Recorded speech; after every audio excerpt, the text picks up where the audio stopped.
Hi guys, welcome to angel sir. இன்றைக்கி நம்ம பாவக்காய் தொக்கு எப்படி செய்கிறதுன்னு பார்க்கலாம். ஃபஸ்ட் ஒரு கடாய் எடுத்துக்கோங்க.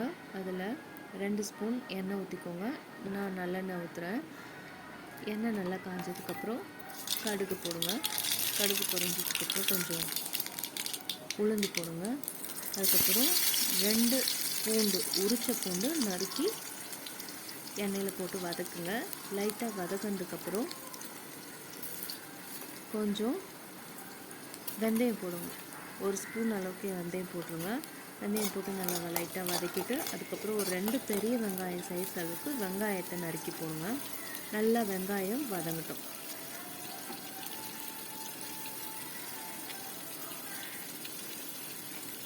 வெங்காயம் நல்லா வதங்கினதுக்கப்புறம் நம்ம ஒரு 4 பெரிய தக்காளி அளவுக்கு நம்ம தக்காளியை நறுக்கி போட்டு வதக்கலாம்.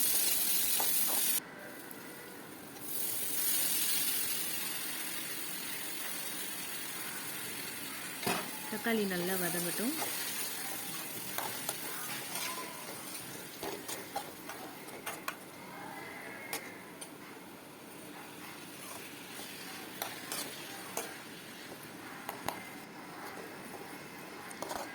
தக்காளி நல்லா வதங்கினதுக்கப்புறம் அதில் ஒரு 2 ஸ்பூன் அளவுக்கு வீட்டில் அரைச்ச மிளகாய் பொடி, அதில் மிளகாய் தனியா எல்லாம் போட்டு வறுத்து அரைச்சிருப்போம் இல்லையா, அந்த மிளகாத்தூள் இருந்தால் போதும்.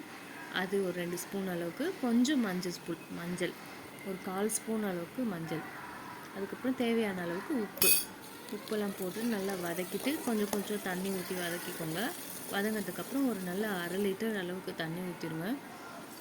தண்ணி ஊற்றிட்டு நல்லா கலந்து விட்டு சைடில் இருக்கிறதெல்லாம் வடித்து விட்டுக்கலாம்.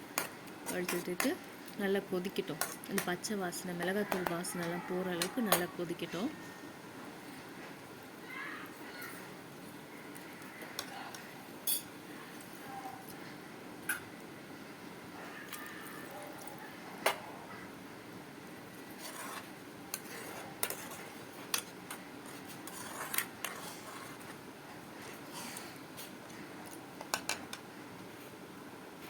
நல்லா கொதித்ததுக்கப்புறம் நம்ம என்ன பண்ணலாம், ஒரு 1/4 கிலோ அளவுக்கு பாவக்காய், 1/4 கிலோ அளவுக்கு பாவக்காயை நல்லா நம்ம வாஷ் பண்ணி சின்ன துண்டுகளாக போட்டு இந்த மாதிரி கொதித்ததுக்கப்புறமா அந்த பாவக்காயை நம்ம இது உள்ள ஆட் பண்ண போகிறோம். இப்போ நம்ம அந்த பாவக்காயை ஆட் பண்ணிக்கலாம்.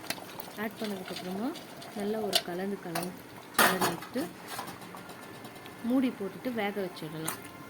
நல்லா வேகட்டும். ஒரு 5 to 10 minutes அளவுக்கு நல்லா வேகட்டும். அடி பிடிக்காமல் பார்த்துக்கோங்க.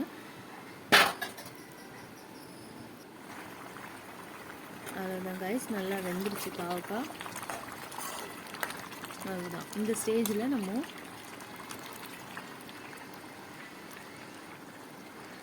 எடுத்துடலாம். கருவேப்பிலையும் கொஞ்சம் கொத்தமல்லி தழைகளும் போட்டு நம்ம இறக்கிடலாம். இப்போ இது ஆறதும் கொஞ்சம் சாப்பாட்டில் போட்டு நம்ம சாப்பிட்லாம். குழந்தைங்களும் நல்லா சாப்பிடுவாங்க. பாவக்காய் நல்ல ஹெல்த்தும் கூட. சுகர் இருக்கவங்களுக்கு அதுமாதிரி கொடுக்கலாம். வாரத்தில் ஒரு நாள் நம்ம எப்படி செய்யலாம், இல்லை 15 days ஒன்ஸ் நம்ம இந்த மாதிரி செஞ்சு சாப்பிடும்போது நமக்கு ஹெல்த்தியாக இருக்கும்.